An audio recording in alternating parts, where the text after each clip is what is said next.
This is my favorite anime now. No denying it. This is absolutely my favorite anime I am currently watching from this anime season. The intelligence of this series, how intelligent it is. I mean, literally, the thought that is put into this series is crazy. It reminds me of that Death Note shit. That's exactly what this series reminds me of. It reminds me of that level of writing because of the anti-hero main male characters. Whoa! This episode went up even more in scale of badassness with the reveals in this episode. It seems like we're gonna get a lot of psychological battles in Zenkyo no Terror because of the way you have the main male characters 9 and 12 messing with the cops, getting them out of the building and blowing up their freaking police station like it's nothing. It's just, oh my god, it's really cool. And the way they hide their IP address with different anonymous IPs, I love that aspect. It really answers my question I had last week about how the hell did they get away with uploading that YouTube video with, you know, an IP. So right there, I like how they explain that. And at the same time, with that ending freaking reveal, oh, plutonium, dude, a fucking nuclear bomb, plutonium, do you not, oh my god. Okay, so listen, these are anti-heroes trying to blow up shit. They're blowing up shit. They're leaving, like, VON everywhere after a crime scene. And at the same time, they're messing with the fucking cops. And they also stole plutonium.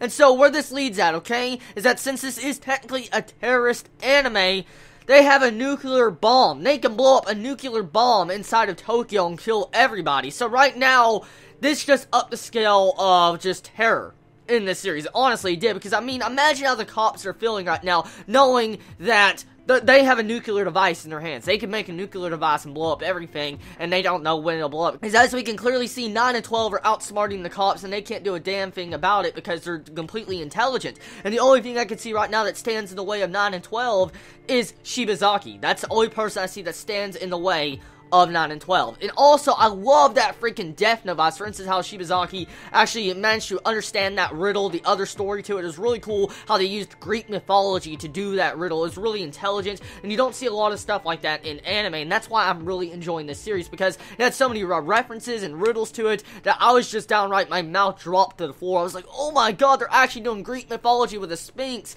I'm like, that is really cool. And so I love how they did that, and at the same time, the meaning behind the names of 9 and 12 on their YouTube names, because that's really freaking interesting how the writer of the series decided to do that. This episode all around, it may not have had your mindless action of beating the shit out of each other, but the action in this series is more on the intelligence level. It's just pretty much about understanding the mystery in what is going on with this series. For instance, you have the entire setup with this female main character that's trying to figure out if she's an accomplice or not. At the same time, she's wandering around in the streets. She's remembering what happened last episode, and she really doesn't know at this moment exactly what she wants to do. And then you have 12 threatening her, saying, oh, you're accomplice, but you're not one of us, but I can kill you if you cause us problems. So right there just shows you that they're willing to kill people. But this also brings up a very interesting thing about this episode.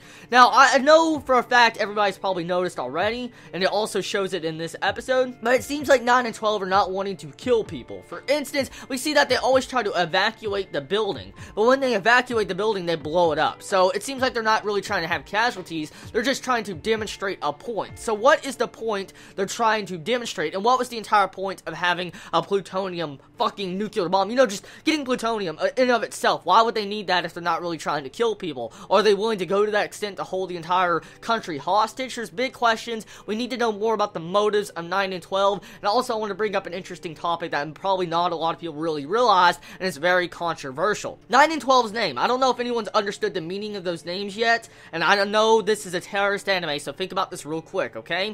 9 and 12. 9/11. I'm just saying, it's really close. That's fucking really close, because in the first episode, we see towers go down. Yeah, very controversial names, but at the same time, I like how it's very controversial, because it adds more depth to this series, and that's what I love about this. I mean, Zenkyo no Terror is definitely one of those type of anime series I've been waiting for a long time, because it has a lot more intelligence to the plot, because it's not hand-holding me saying, oh, here's the plot, here's how it's going on, here's what's going on here you go. It's not doing that. It's literally forcing me to listen and learn, and that's what I love about this series. That's what I love about anime, and that's why I think Zenkyo no Terror is probably going to be the #1 of this anime season. So, the impressions of this second episode was freaking phenomenal. It really is. This was a phenomenal episode with the animation, the characters, the way you get to see the development going on with the world aspect at the same time. You're starting to see these psychological mind games going on. It's interesting. It's definitely something I could see a lot of people loving, and this series definitely needs a lot more hype because it's fucking epic. It's really, really fucking epic. I mean, seriously, this is a really interesting series because we don't get a lot of series like this. I mean, it's rare to see an anti-hero in an anime, and at that in of itself, it's rare to see like a fucking terrorist anime. I mean, when have we ever had a terrorist anime? Think about this. I mean, when have we ever had an anime focused on terrorism in mind games like this on like Death Note level? I don't think we have in a long time, or we haven't had none at all. So, right there, this has moved up into my number 1 spot. It's beat Aldnoah, it's beat Akame ga Kill, Sword Online, Tokyo Ghoul, it's beat all that, because the series is just probably by far one of the most intelligent series from this anime season, and that is something I enjoy and cherish. So anyways, everybody, tell me your thoughts about this episode. What do you feel about the motos of 9 and 12? What do you feel about them blowing up the police station? What do you feel about Shibazaki? Do you think he's going to be like another L in this series? Let me know in the comments below, and what do you feel about that controversial topic of 9/11 with 9 and 12? Since their names are oddly similar to those events, please let me know in the comments below. I love all of you so much. You have a wonderful day or night wherever you live. Please be safe. Chibi out.